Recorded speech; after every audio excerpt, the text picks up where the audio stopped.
Bienvenidos y bienvenidas a Más allá de la catarsis, un podcast de educación secundaria. Yo soy Federico. Yo soy Manuel. Y yo soy Rosy. Los tres somos docentes de secundarias públicas de la ciudad. Hacemos este podcast porque creemos que somos los docentes los que tenemos que empezar a hablar sobre lo que pasa en las escuelas. Y no es que no hablemos, porque cada vez que nos juntamos, aunque sea un ratito en la sala de profes, entre clase y clase, hablamos un montón, pero hacemos catarsis, que a veces es necesaria, a veces es liberadora, pero no alcanza. Nos deja en el mismo lugar en el que estábamos. Ir más allá de la catarsis tiene que ver con poder superar ese momento en el que escupimos lo que nos pasa, para salir de una vez por todas de las quejas y tomar la iniciativa. Parar la pelota, pensar y escucharnos. Elaborar algunas ideas a partir de nuestra práctica, para sacar conclusiones colectivas que nos permitan pasar a la acción.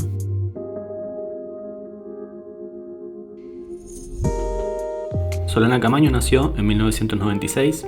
Ella es licenciada en Ciencias de la Comunicación por la UBA, periodista especializada en educación, género y juventudes y docente de nivel secundario.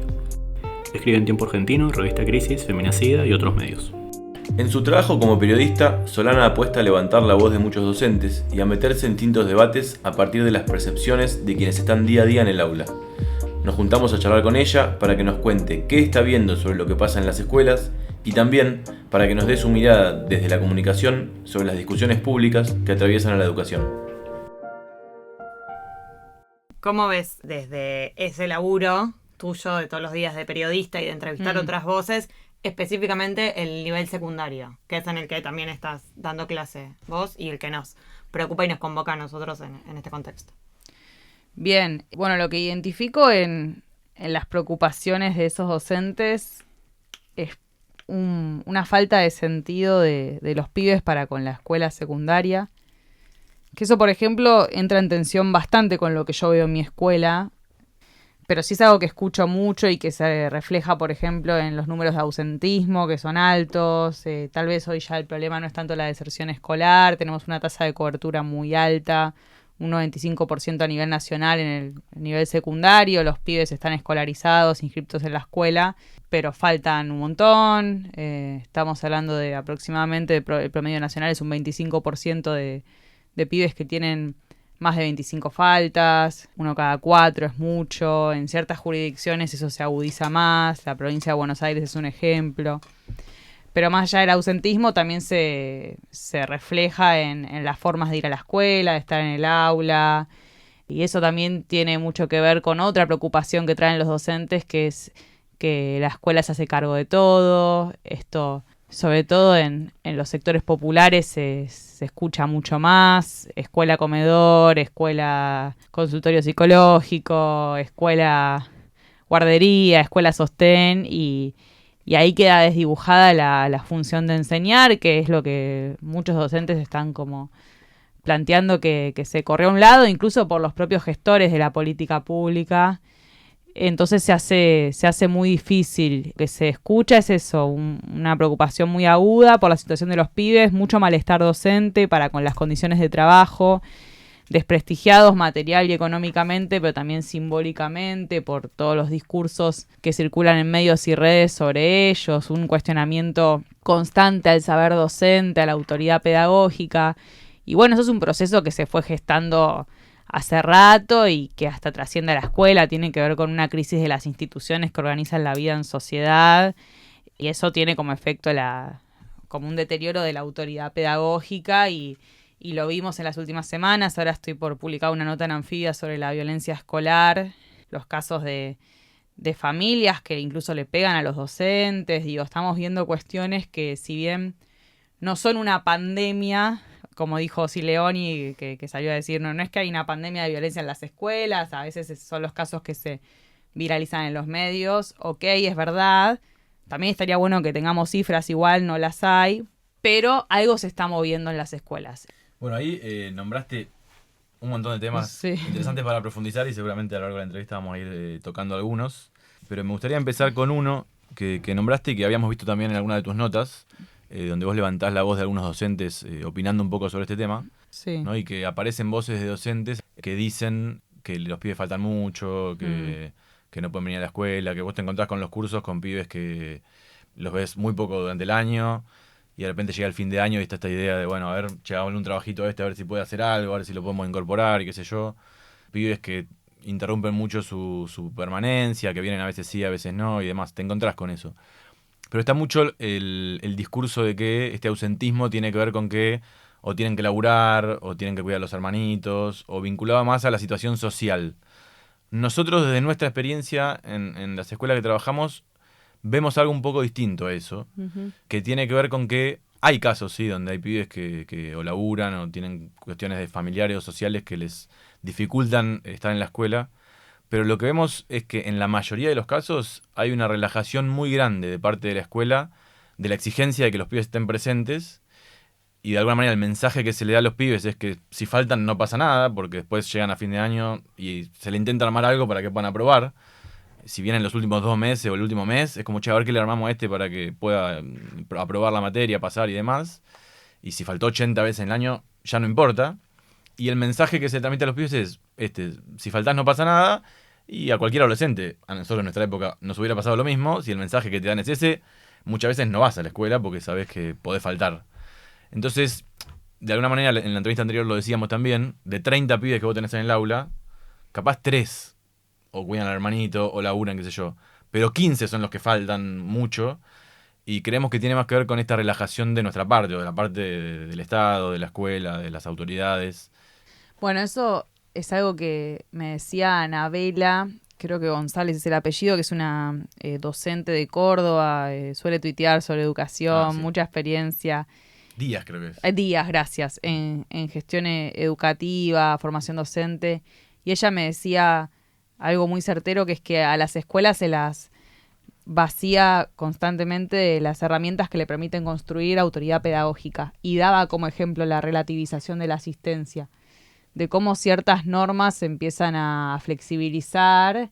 Entonces, claro, el pibe internaliza este razonamiento de que, bueno, da lo mismo ir o no a la escuela, total no va a haber muchas consecuencias, total después pido la consigna del trabajo y me lo resuelve ChatGPT, empieza ahí un cúmulo de cuestiones y donde volvemos a lo mismo, que es como la falta de sentido que tiene ir a la escuela, porque tiene que haber un montón de situaciones que te lleven a vos a ir, que haya una consecuencia, que sientas que lo que pasa ahí, no te digo que te entusiasme, porque tal vez ese día cursabas biología y no te importaba, pero por lo menos que si no vas, es una clase que no escuchás y después no podés entender todo para dar la prueba, como... Nada, un conjunto que creo que a varios de nosotros cuando íbamos a la escuela nos operaba como de forma tal de que sea más sencillo decir, bueno, voy y no me quedo durmiendo porque si no después tengo todos estos problemas.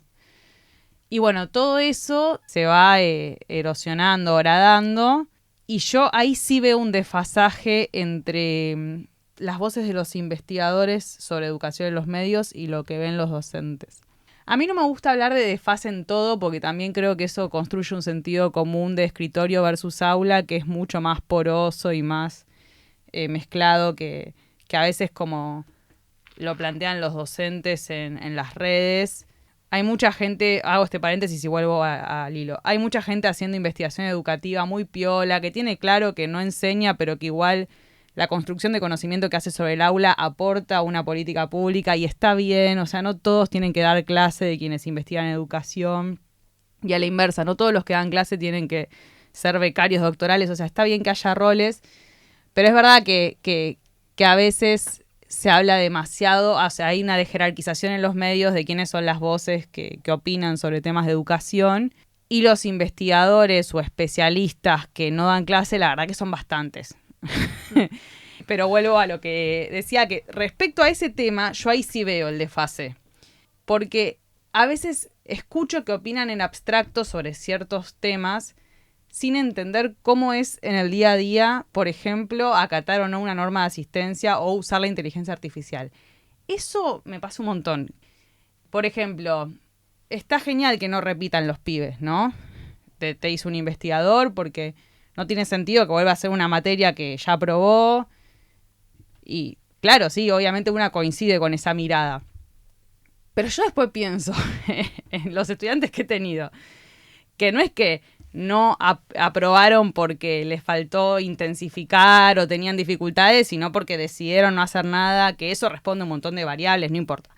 Y pienso en la especulación del estudiante, en esa subjetividad que todos la tuvimos de alguna u otra manera, más o menos exacerbada, de hacer las cuentas. Bueno, entonces, si rindo la materia de 4 horas y me la saco encima, tengo menos chance de repetir y eso no aparece nunca en el análisis y en nuestra práctica cotidiana termina siendo bastante, no sé si determinante, pero Totalmente, sí. condicionante de lo que pasa en el aula y de lo que hace que un pibe apruebe o no. Bueno, y eso no está en las voces de quienes más opinan sobre educación.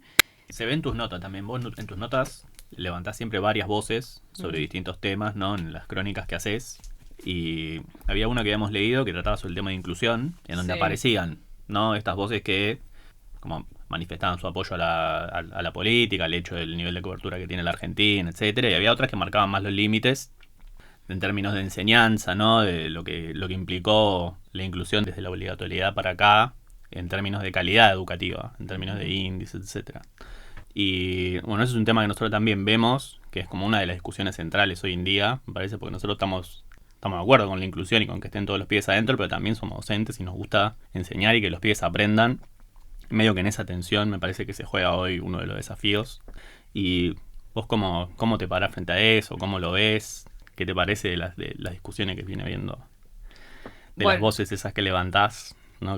Sí. ¿Qué te genera toda esa tensión? Y justo con el tema de inclusión está bueno que hayas traído esa nota porque fue una de las que más disfruté y con las que más me obsesioné este año, porque es un temón y precisamente yo tenía muy claro que no quería decir algo cómodo. Igual yo en el fondo no termino diciendo nada, siempre son otros los que dicen y mi función es más curar, ¿no? Como tejer esa trama. Pero bueno, es una forma de decir también. Tenía muy claro que quería marcar tensiones y que para eso tenía que entrevistar a profesionales y trabajadores que tengan distintas miradas sobre el fenómeno, familias también. Con respecto a la inclusión, que también es algo que veo en las escuelas y en el aula, ahí también de nuevo está el desfase. No sé si entre investigadores y docentes ahí también se filtran cuestiones más sensibles, como éticas, del progresismo, de incómodas, digamos. Pero bueno, creo que todos estamos de acuerdo con que los pibes tienen que estar en el aula y tienen que aprender. El tema es cómo eso efectivamente se termina llevando adelante. Y lo que relevan los docentes y traen es que es un lío total, y da mucha pena ver cómo el Estado relega a las escuelas a esa situación, porque están los presupuestos para dotar de equipos de psicólogos, psicólogas, trabajadores sociales, maestras de educación especial. Hay un montón de docentes con ideas súper piolas para que esto funcione mejor, que haya parejas pedagógicas entre maestras especiales y maestras sin la formación especial, o sea, que no sea una cuestión del acompañante terapéutico que cubre la obra social, o el APND, vieron que tiene distintos nombres según la jurisdicción, que además tiene una mirada de salud, tal vez no es pedagógica, y que están recontra precarizados y acompañando a ese pibe que después se brota en el aula y le pega a los compañeros o hasta le pega a la docente. Yo creo que con recursos se podría avanzar mucho más y también con un diagnóstico y una mirada honesta sobre el problema. Pero bueno, es difícil también, o sea, digamos todo. Yo escucho a las familias también que han pasado por situaciones de discriminación, y porque a veces son limitaciones con los recursos y a veces es discriminación también, o bueno, pues es la salida más fácil que este pibe no esté en la escuela, y me parece que eso también hay que atenderlo. Entonces, bueno, me parece uno de los problemas más complejos, la verdad. Da para un capítulo entero. Volviendo al tema de la inclusión, nosotros vemos que habilita situaciones de convivencia en las aulas, que la escuela no está muy preparada o no tiene las herramientas para estas situaciones para abordarlas. Y la escuela tiene como histórico el Consejo de Convivencia, que es un grupo de profes, un grupo de estudiantes, representantes del equipo directivo, que se reúnen, charlan, ven qué hacer. En nuestras experiencias, en nuestras escuelas en las que trabajamos, vemos que no están del todo funcionando. Vos, en tu experiencia, en tus entrevistas, ¿viste algo de eso del mundo de la convivencia? ¿Qué pasa en las aulas? ¿Qué posibilidades de toma de decisiones, de límites hay? Justo en la nota que estoy por publicar, que es sobre violencia escolar, termino hablando en el fondo de convivencia escolar. Adelanto exclusivo acá. Sí. Me parece que hubo dos paradigmas claros. El paradigma más autoritario, que empieza a moverse después de la dictadura, de la sanción porque sí, del castigo como método leccionador y forma de resolución de conflictos. Bueno, las famosas amonestaciones. Todo eso después se empieza a mover y hay resoluciones del Consejo Federal, la del 2009, después la Ley de Convivencia Escolar Nacional 2013, y ahí se empieza a sentar un paradigma de mayor participación, democratización, cuestiones con las que estoy de acuerdo, la verdad, de que efectivamente el pibe tiene que hacer un proceso de entender que lo que hizo no está bien y no tiene que ser solo una cuestión del límite porque sí.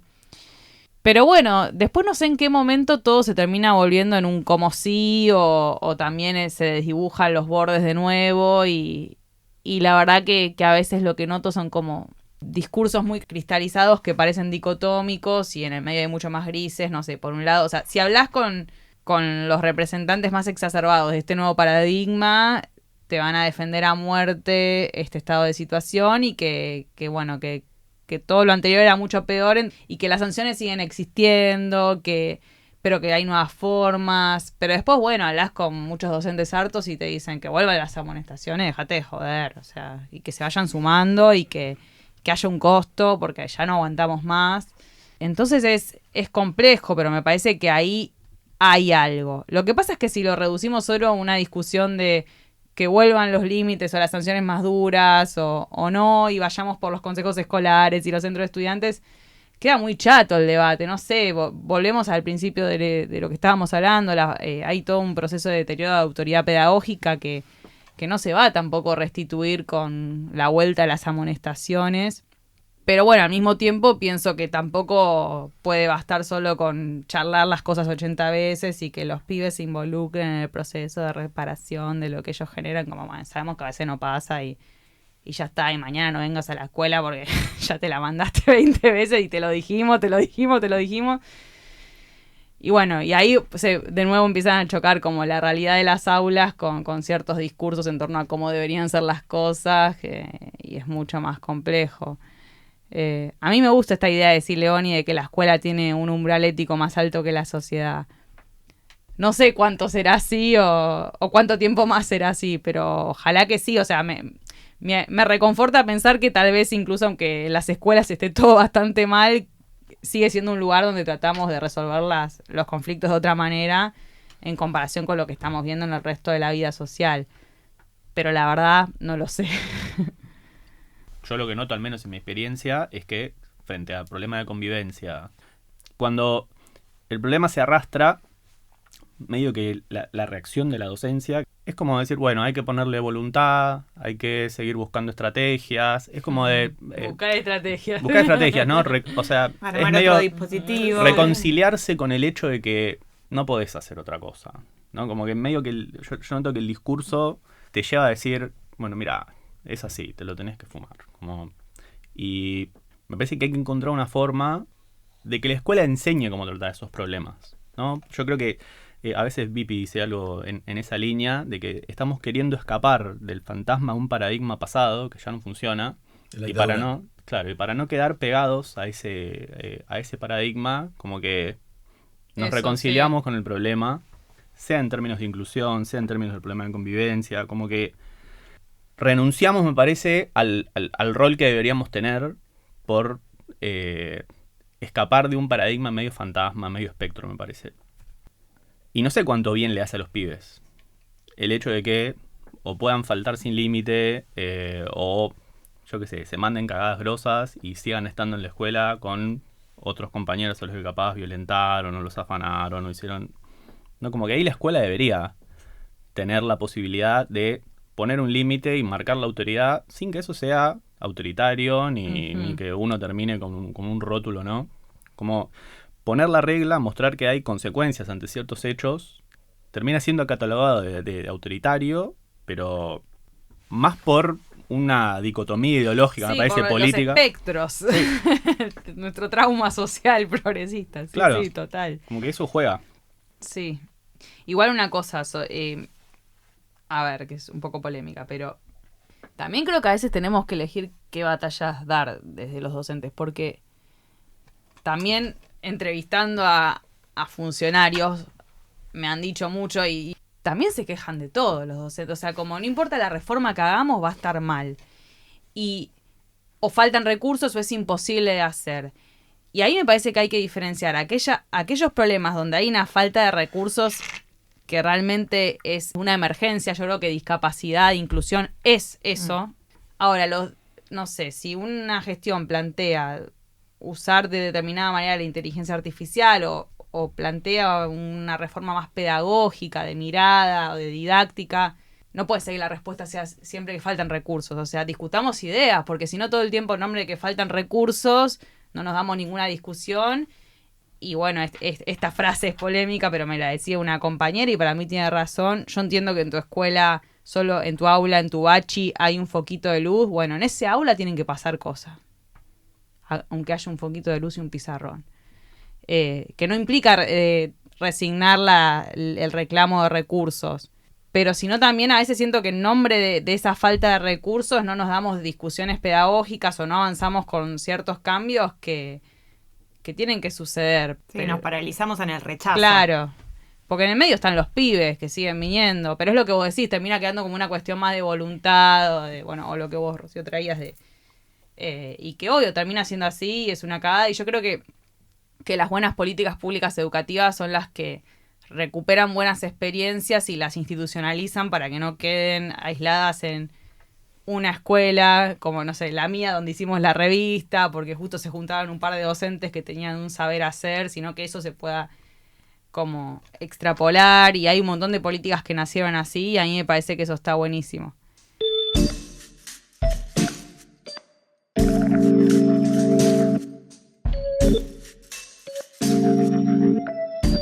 Bueno, respecto a esto, de las políticas que vienen apareciendo sobre estos temas, una de las cosas que oscurece en tus notas es cómo se mete la tecnología en el aula y en el trabajo docente, ¿no? Y nosotros lo que notamos es que ya hay cierto acuerdo respecto a que los celus son un problema en el aula.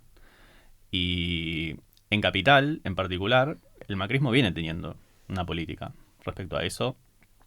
Hay algunas escuelas que ya como están tomando esas indicaciones que dieron desde el gobierno de la ciudad, están empezando a pensar sus reglamentos para regular el uso de los celus, etcétera. Lo que no vemos nosotros es que haya algo aparte, otra fuerza política, otro sector proponiendo algo diferente. No sé si vos, que tenés contacto capaz con gente que está en la función pública, docentes, ves algo respecto a otra política que no sea la del macrismo sobre cómo regular el uso de los celus o algo respecto a eso. Justo este tema me atraviesa particularmente por mi formación como comunicadora, ¿no? Así que me súper interesa. En el peronismo hay dos miradas. La mirada del conectar igualdad, que la voy a sintetizar y simplificar, que es súper pro tecnología y que entonces se escandaliza ante las propuestas de prohibir los celulares porque les toca una fibra muy personal. O sea, vos estás investigando y un montón de tiempo insistiendo con que los pibes tienen que acceder a esos dispositivos y que hay que incorporar la tecnología en el aula, y después se impone el discurso que plantea prohibirla.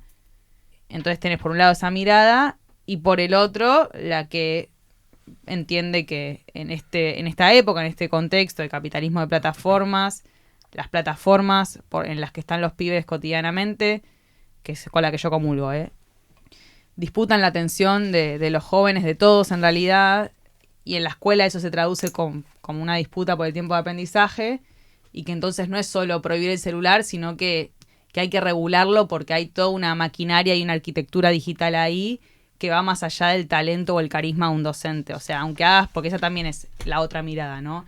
Se trata de mejorar las propuestas didácticas, hacerlas más atractivas para que el pibe tenga ganas de estar en la clase.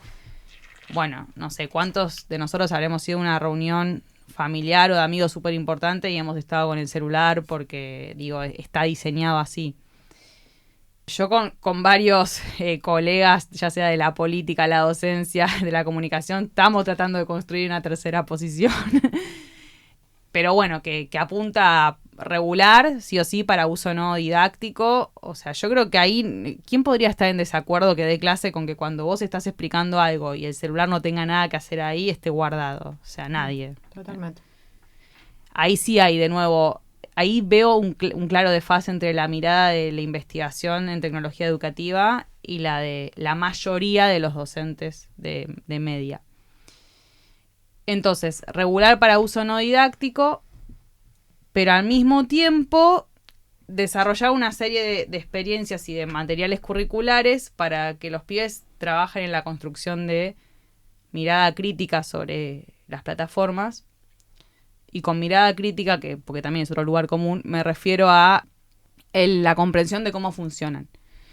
Y nosotros en la escuela donde yo trabajo tenemos toda una experiencia diseñada en torno a esto que abarca de 2º a 5º año. O sea, se puede. Y no hace falta decir que los pibes son drogadictos y que son adictos a las pantallas para hacerlo. Como ciertos documentales mainstream del momento. Nosotros lo que hacemos, si quieren les cuento. Sí. En el bachiller en comunicación se trabaja a fondo porque es parte del objeto de estudio. Entonces, ellos tienen materias donde aprenden cómo funcionan las plataformas, los algoritmos, los efectos políticos, sociales y culturales que eso tiene y a qué intereses económicos responden. No nos metemos con la dopamina, con nada. O sea, capitalismo de plataformas. Esto funciona así, hay una maquinaria, se personaliza la información. Eso obviamente enlaza con su vida cotidiana porque me hace reír la gente y me dice, bueno, pero a los pibes les interesa eso. ¿Cómo no les va a interesar si es en donde están todo el tiempo? Y alguien te está explicando por qué no podés salir de ahí.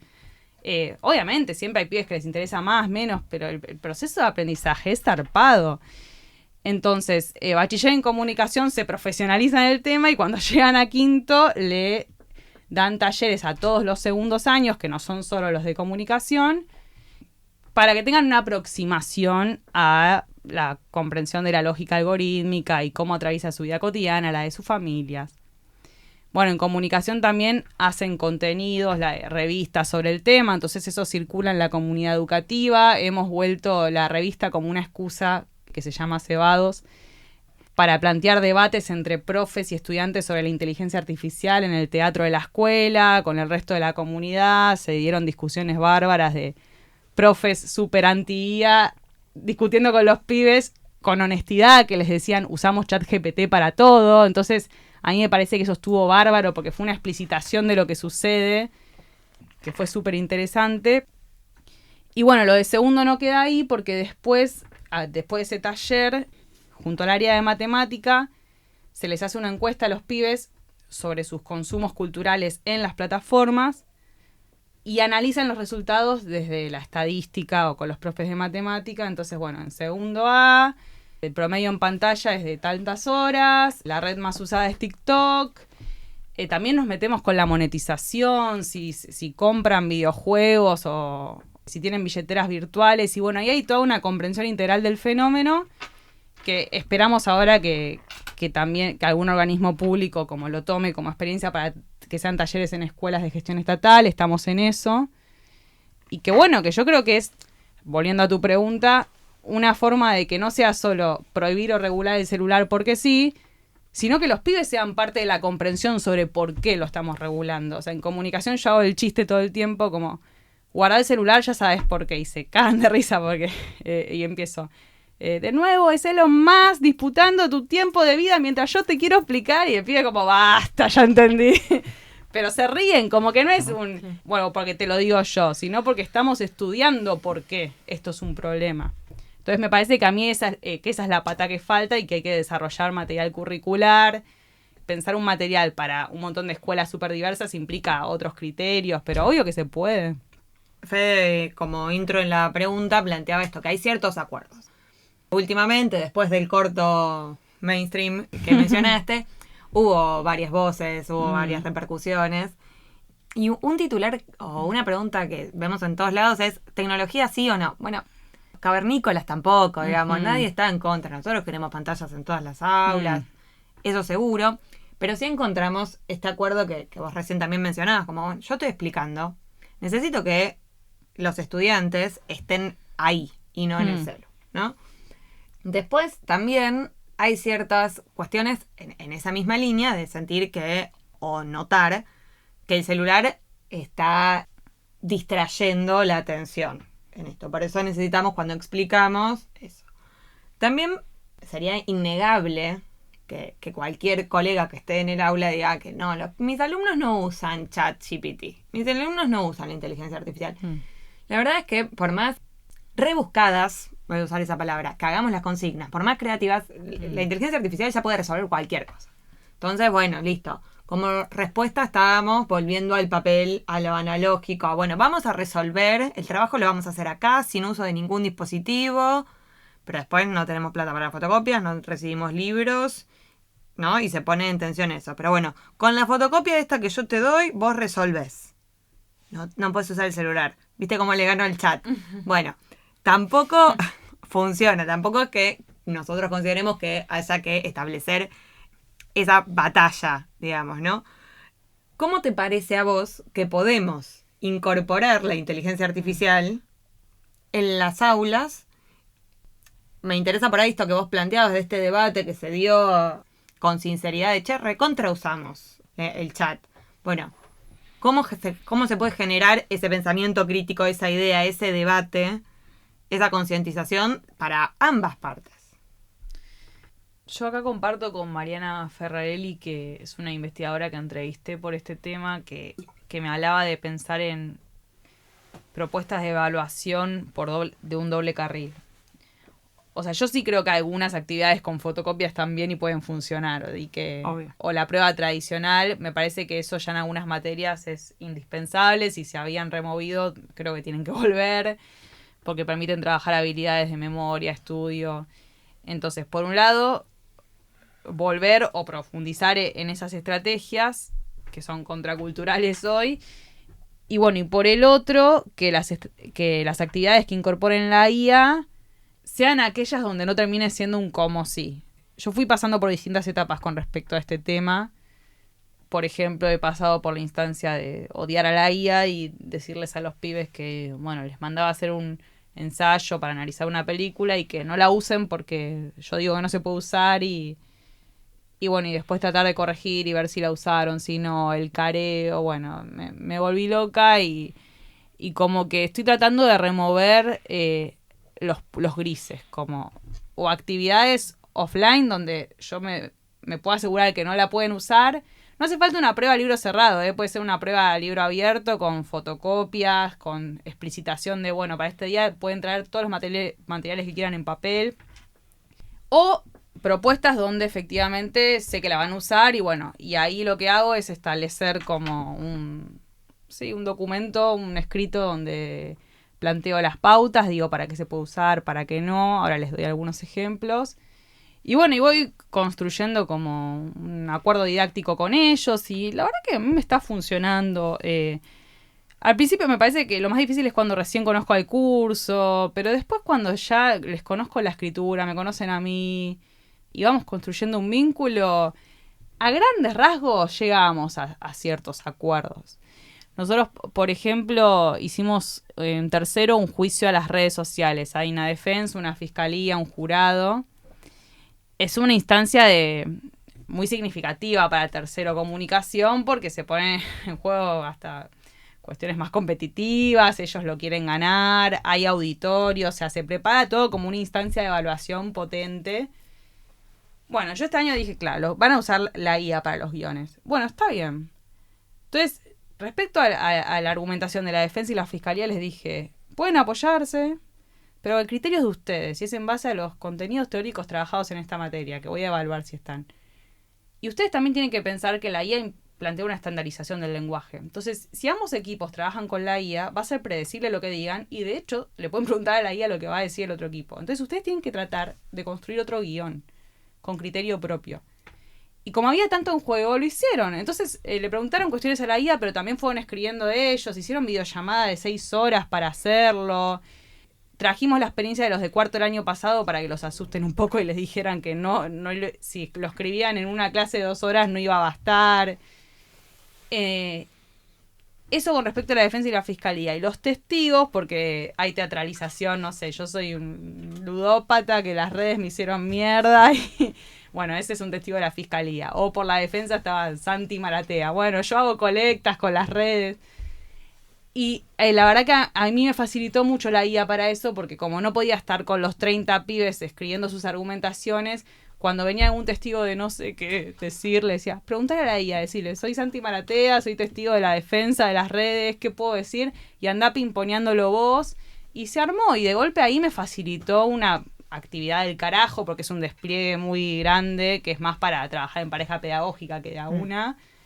Y ese fue un ejemplo de algo que funcionó bien, y además, a mí lo que me parece clave es que haya un proceso donde los pibes pasen por distintas experiencias, entonces que la evaluación no se juegue todo en una sola cosa, donde si se sube A, cagamos porque quiere decir que no aprendió. El juicio consistía en trabajo de guiones previos, investigación, después ese día tu defensa oral, o sea que yo evaluaba eso, después una autoevaluación de ellos sobre eso que ocurrió. Entonces, mal que mal, hubo un proceso ahí que yo podía evaluar. Y si usaron IA o no, o para qué lo usaron, no terminó siendo nada relevante. Yo sé que es una experiencia, pero la traigo como ejemplo para no hablar en abstracto y del criterio que fui construyendo. Obviamente implica reformular planteos, no sé, la materia que yo doy hace más años, hay una evaluación que la voy a tener que cambiar. Ya está, o sea, no, que era un trabajo práctico hermoso, a mí me encantaba, pero bueno, hoy se los resuelve la inteligencia artificial y no voy a plantear ese trabajo y haremos otras cosas. ¿En el juicio que salió? ¿La condenaron a perpetua? No, ganó la defensa, me quería morir. Es el segundo año que gana la defensa. Yo soy muy pro fiscalía y ellos se ríen porque lo saben.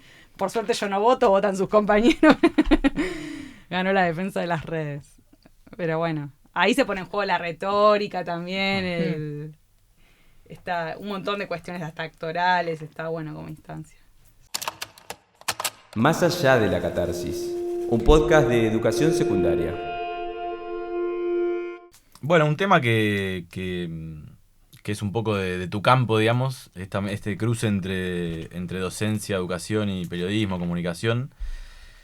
Nosotros vemos que hay, ya hace un tiempo, más allá de lo que pasa en las escuelas, lo que pasa en la política educativa y demás, una disputa por el relato de la educación.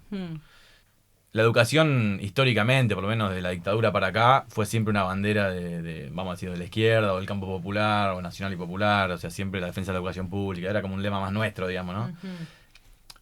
Y venían ataques de gobiernos neoliberales, qué sé yo, y nosotros estábamos como resistiendo en ese campo. De la pandemia para acá, hay como un abanderamiento de la derecha en temas de educación. Desde el aula en las escuelas en la pandemia, que lo impulsaron ellos, y desde ahí para adelante, casi que hay como una ofensiva del relato y del discurso desde su campo, más que del nuestro.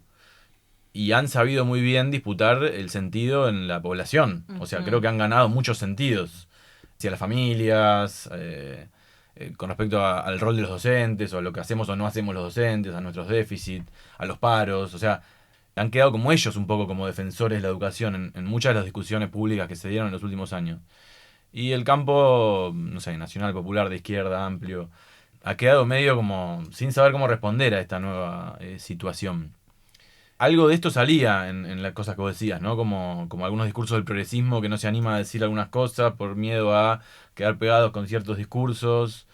En otra entrevista que hicimos, yo tomaba un ejemplo, que va a ser la cuarta vez que lo nombro a Álvarez Agis, creo que en una sola entrevista no lo nombré, pero lo voy a volver a nombrar. Comparando un poco algo que él dice en economía, donde dice como que en la economía los economistas hablan de recetas, ¿no? Donde hay una serie de medidas que se pueden tomar y que hay que verlas todas juntas, digamos, como que si las ves cada una por separado pierden sentido, digamos, ¿no? Y él dice como que en el último tiempo, ahora un poco con la llegada de Milei capaz cambia el escenario, pero en la disputa más de peronismo-macrismo en los últimos años, había como, la grieta había tomado el tema educativo y habían quedado como algunas medidas del campo peronista, kirchnerista, y otras medidas vinculadas más al campo de la derecha o del macrismo. Y si vos estabas de un lado y osabas nombrar algo de lo que decían los otros, viste, te arruinaban, como que no podías ni animarte a decir algo que estaba defendiendo la derecha. Por ejemplo, nosotros decimos ahora que la política del macrismo en la ciudad con respecto a los celulares está bastante bien. Tiene algunas cosas que corregir, pero tomó más iniciativa que otros gobiernos. Ellos van. Van para adelante y nosotros vemos una respuesta positiva en las escuelas. En los últimos 2 años cambió la situación con respecto a los celulares. Trabajamos mejor. Hay más acuerdo, incluso en los pibes, de guardar los celulares. Es más fácil pedirle a los pibes que guarden los celulares, que no los usen. Hay como un acuerdo, familias, medio de comunicación, gobierno, docente, como que tiramos todo para el mismo lado. Y eso se ve en las escuelas. Y entonces, viste, nosotros no podemos decir que el macrismo hizo algo bien, viste, porque no vaya a ser cosa que discutamos honestamente un tema, viste. Pero bueno, de alguna manera creemos que es un poco tu campo también, un análisis más del discurso, de la comunicación, vinculado a la educación. ¿Cómo ves en este momento, digamos, eso, la disputa más del relato, del sentido común vinculado a la educación, la discusión pública? Creo que el problema que vos marcás es un problema que tiene el peronismo en muchos frentes, que es como lo encorsetado que está el discurso, las posibilidades del decir, la vara de lo políticamente correcto, y eso es muy limitante. Como vos decís, la derecha avanza, no más complejiza todo, ya está, celulares afuera, listo. Y nosotros que siempre es todo más complejo y que hay distintas miradas y para traer un poco más de optimismo igual, Maru Bieli, que es legisladora porteña, especializada en educación, que es una de las organizadoras del Congreso Imaginar y Transformar, no sé si lo escucharon. Era la otra pregunta. Bueno, bien. Yo soy parte de ese armado, que es un congreso que se propone construir un programa educativo nacional y popular, y que realmente se está dando la tarea de discutir ciertos lugares comunes progresistas en torno al hecho educativo, con participación de docentes, estudiantes, sindicatos, funcionarios, de construir una diagonal. Y bueno, es difícil porque hay distancias muy grandes a veces entre cierta mirada, no quiero dar nombres, pero de ciertos sectores académicos de la educación, por ejemplo. La discusión en torno a la alfabetización es como un ejemplo Clarísimo. claro. Y el parecer de docentes, incluso peronistas, de campo popular, que en torno a eso. Entonces, es como que es muy difícil construir puentes, pero bueno, yo creo que ese tipo de espacios de conversación y de discusión por fuera, o sea, con los sindicatos, pero por fuera de la lógica sindical, porque no es que lo organice un sindicato, pero son parte, es súper potente e interesante. Y obviamente no será sin tensiones, porque, insisto, somos muy pensantes los docentes y tenemos miradas súper distintas a veces, y no creamos que vamos a llegar a un consenso en el campo nacional y popular sobre todos los puntos básicos, pero bueno, se impondrán las miradas ojalá las que tengan más adhesión y las que más se condigan con los problemas del aula. Lo que pasa es que a veces no compartimos ni el diagnóstico sobre los problemas.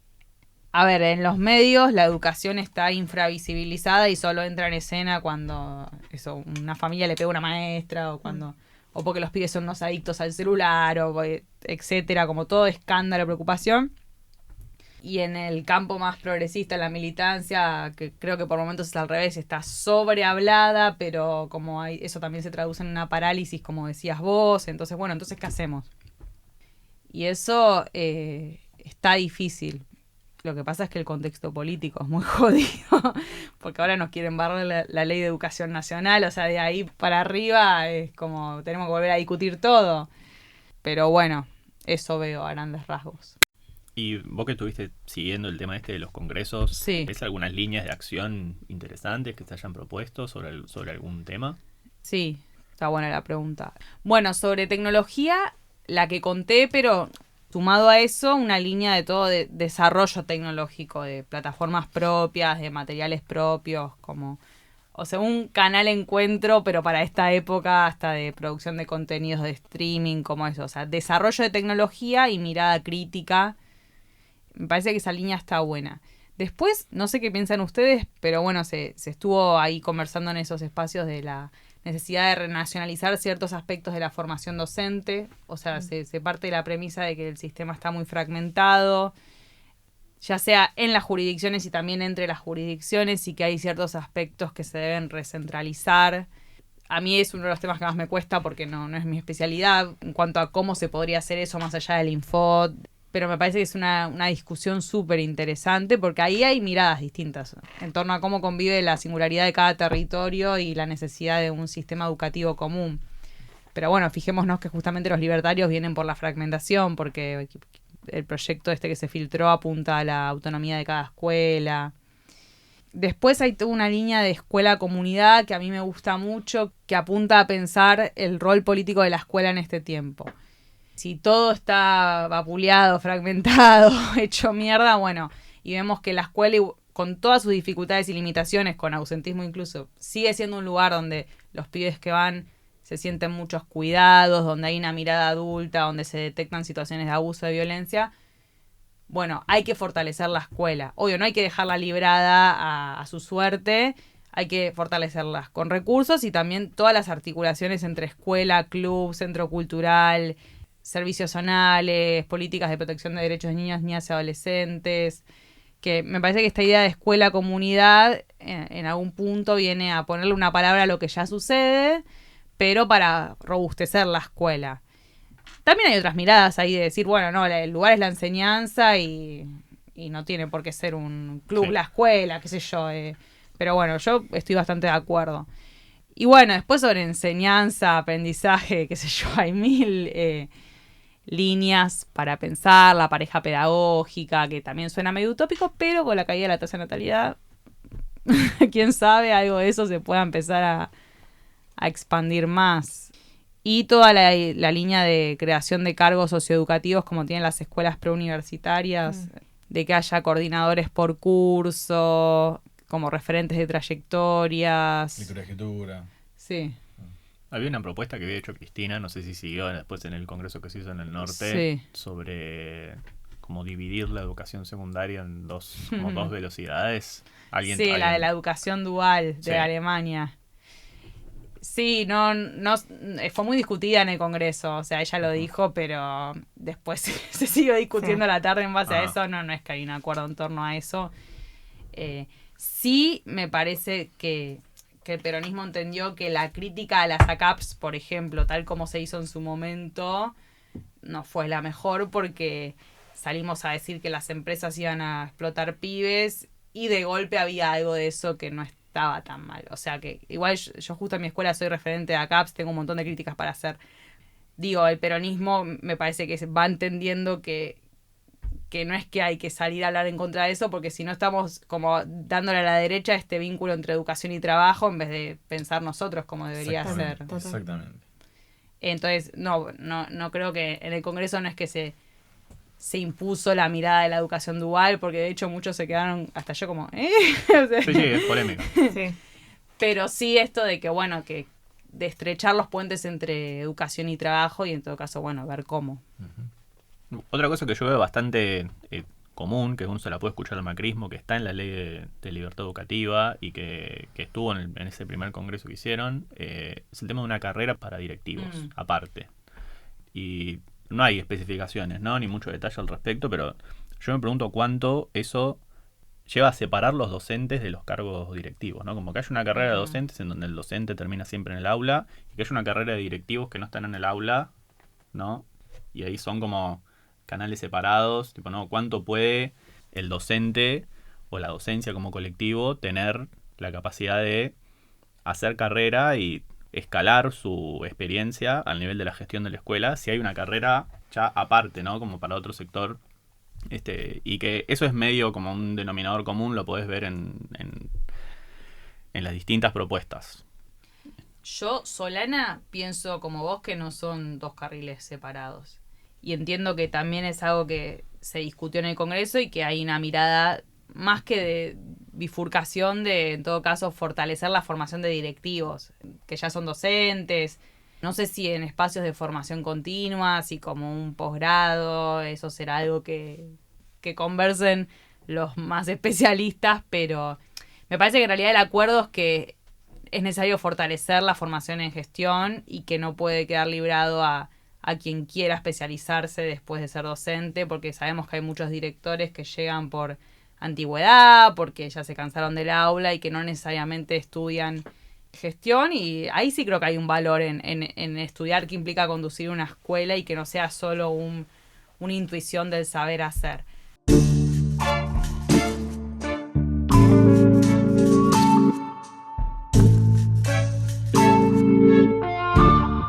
Nosotros venimos pensando como algunas cosas en esta idea de que tenemos que tener propuestas propias, no quedarnos en este rechazo a las propuestas. Pensamos la ciudad en general, pues somos acá, pero la propuesta del macrismo, además no quedarnos solo en rechazo, vamos sacando algunas propuestas. Algunas así en base a lo que fuimos charlando, los temas que más tocamos. Bueno, una tiene que ver con esto que decías vos de la natalidad. Una de las cosas que decimos es que esto es, no sé cómo será en las privadas, pero en la pública, sobre todo en la zona sur, que es donde trabajamos nosotros, hay un gran problema de la cantidad de pibes que hay por aula. Sí. O sea, a veces tenemos 40... El número de hacinamientos es mayor en el sur que en el totalmente, norte. muy, muy diferente. El otro día, el Morduchewicz, que lo entrevistamos la última vez, nos dijo que hay una cosa como que las escuelas del sur subvencionan a las del norte, porque nosotros tenemos 40 para que ellos tengan 15, claro, sí, sí. y con los mismos recursos. Entonces estamos nosotros a la escorrida, con un quilombo, y los que trabajan en zona norte están re tranquilos, capaz con 15 pibes, que se llaman. Eso lo tiró otro día. Pero digo, en base a nuestra propuesta, lo que decíamos es, lo que vemos que se viene es que baja la natalidad y el macrismo en la ciudad seguramente va a aprovechar para cerrar cursos, tener menos cargos docentes y demás. Nosotros lo vemos como una oportunidad donde sin necesidad de inversión se puede mejorar mucho la calidad educativa porque se puede reducir la cantidad de pibes por curso. Nosotros decíamos un máximo de 25, que mejoraría muchísimo el trabajo, por muchas razones, pero entre otras, por ejemplo, por el tema este que hablábamos de la inclusión, donde vos tenés un pibe que habla otro idioma, otro que tiene Asperger, otro que tiene mucha dificultad para aprender, y si tenés 40 y encima tenés que atender cada caso particular es imposible. Si tenés 25 y tenés un caso particular que atender, tenés mucha más posibilidad de laburar también esas situaciones especiales, digamos, ¿no? Entonces una propuesta nuestra tiene que ver con eso, y sentimos que es un tema que hay que empezar a instalarlo, porque la discusión, nosotros lo vemos en la secundaria, en el jardín y en la primaria ya está pasando, en la secundaria se viene en los próximos años. Entonces decimos esto, tenemos que empezar a decir que la baja natalidad nos tiene que llevar a pensar eso, la cantidad de pies por curso, máximo 25 como propuesta, creemos que mejoraría mucho la calidad educativa. Otro punto que hablamos, que vos también tenés una nota sobre eso y recién lo nombraban, el tema de los directivos. Lo que vemos en las escuelas públicas, trabajamos en muchas escuelas públicas. En mi caso en particular, por mi inestabilidad soy interino, no soy titular. Los últimos 4 años trabajé en más de 20 escuelas. O sea, entonces me permite conocer más o menos un panorama amplio de la ciudad. Y lo que te encontrás es en la gran mayoría de los casos, con directivos que están muy lejos de estar a la altura de conducir una escuela. Por vocación, por voluntad, por formación. Gente que no tiene ganas de estar ahí, o sea, que agarra en general para jubilarse con un sueldo más alto, no tiene proyecto de escuela, no tiene una idea de cómo trabajarla, no coordina a los actores de la escuela, no camina en la escuela, hace una cosa más burocrática, administrativa, y se terminó. Y lo que vemos es que cuando no hay directivos presentes con una buena propuesta, las escuelas están desarmadas. O sea, es muy importante el cargo directivo. Sí. Vos lo decís en tus notas. Es un cargo fundamental. Entonces hay algo ahí que lo charlábamos con Vipi, que ella es directora, que tiene que ver con la jerarquización del rol. Sí. Porque, bueno, cobran 2 mangos, no hay incentivos para ser directivo hoy para gente que tiene más formación, porque podés cobrar mucho más haciendo otras cosas, es un quilombo, te metes en un problema, podés tener sumarios por un montón de cosas, o sea, no hay incentivos. Jerarquizarlo sería muy importante para atraer gente mucho más capacitada. Ya con esas 2 medidas, si tuviéramos 25 pie por curso y buenos directivos, cambiaría un montón. Seríamos otras escuelas. Después tenemos otros 8 puntos más que tienen que ver con la formación docente, que tiene que ver con el tema del orden, la asistencia, la disciplina, una serie de cuestiones. Pero digo, así como propuestas que venimos pensando, te digo otra solo para nombrar y me gustaría escuchar un poco cómo lo ves vos, qué propuestas también venís relevando de la docencia o qué pensás de estas. Hay una cosa que no entiendo cómo no se habla más, que tiene que ver con cómo gestiona el tema de la formación el macrismo en la ciudad. Sí. Donde está privatizado y donde hay todo un sistema donde hay una venta de puntos. Un bazar turco, diría Manuel Becerra. No lo escuché ese concepto, sí, pero sí. Donde, o sea, vos ponés 100 lucas y ganás puntos, sí, y el que no lo hace queda totalmente rezagado. Y eso lo saben todos, pero nadie lo discute. Y es un escándalo, porque, o sea, lo que están haciendo, mientras nos dicen que no tenemos formación, qué sé yo, lo que te ofrecen es que pagues para tener puntaje, entonces la gente no se forma. O sea, bueno, de mi punto de vista no entiendo por qué no hay una denuncia más fuerte sobre eso, porque es escandaloso realmente lo que hacen. Sí, es verdad. No sé, son algunos de los puntos que tocamos en ese capítulo, como para tirártelos y charlar un poco. Bien, bueno, empiezo por el último. Sí, el tema de la formación continua se discutió y se sigue discutiendo en Imaginar y Transformar, total, así como lo dijiste.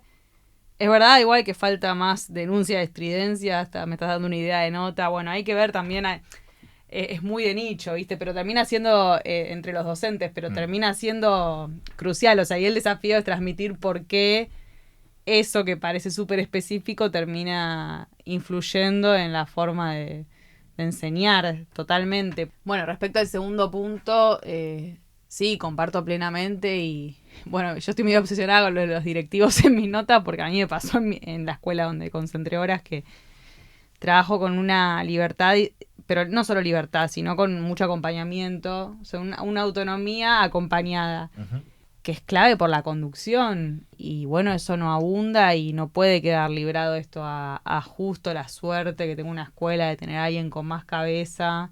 Federico Cano, que es un vicedirector de una escuela de San Isidro que articula un montón con docentes de su distrito, no sé, cuando sabe que un grupo de pibes se va a cagar a piñas con otra escuela, lo llama al otro directivo para que los haga salir un poco más tarde, todas estrategias ahí.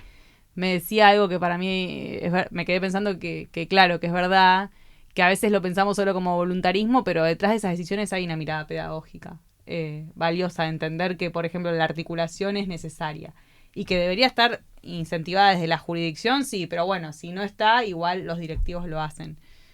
Entonces, coincido plenamente que el directivo tiene que ser alguien que tenga hasta una lectura política, o sea, social del rol de la escuela, que piense su articulación con otros actores, porque es lo que termina haciendo caminar o no una escuela o incide en cómo camina. Y bueno, respecto al primer punto de la natalidad, también es una discusión, yo lo discutía con una compañera que me decía que para ella no hay que ir por ese lado porque si nosotros consideramos que los cursos deberían tener 25 y no 35 pibes, o que se debería trabajar con pareja pedagógica porque creemos que es lo mejor para ese proceso de aprendizaje, porque eso es un derecho de los pibes, no debería importar, me dice, la natalidad ni el presupuesto. O sea, esto tiene que pasar porque es lo más recomendable para que estos procesos sean más exitosos. Y yo lo entiendo, pero le decía que, bueno, después está el pragmatismo de la política, que yo creo que si nosotros no salimos a decir esto de que no van a tener excusa, pueden reducir la cantidad de pibes por curso y no echen a todos los docentes, no echen a los docentes porque necesitamos más cargos en las escuelas, no menos, tenemos ideas para que eso pase, pareja pedagógica, referente de trayectorias. Bueno, vieron que hay un montón de figuras, como docentes acompañantes, pensar en una carrera más horizontal, que alguien no se vaya del aula pero ascienda y tenga un rol más jerárquico. Entonces yo creo que si no lo salimos a decir, van a terminar definiendo ellos, o sea, los libertarios, el PRO, y la definición va a ser ajustar en educación. Totalmente. Sí, ahí está el tema del discurso, porque es un momento muy adecuado para convencer a la sociedad. Total. O sea, están las razones de nuestro lado, o sea, están las condiciones para hacerlo. Claro. ¿Qué te pueden decir? ¿Que no hay guita? Claro, no. Sí, no hace falta guita ahora. Entonces es el momento de plantear esa discusión, como de la discusión pública. Sí, total. Por eso yo coincido plenamente que hay que convertirlo en una oportunidad. Uh-huh. Bueno, muchísimas gracias por tu tiempo. No. Producen este podcast Manuel Díaz, Rosy Damín y Federico Manzone. Grabamos en los estudios de La Tribu. En la voz, Lucas Lora. Gracias por escuchar.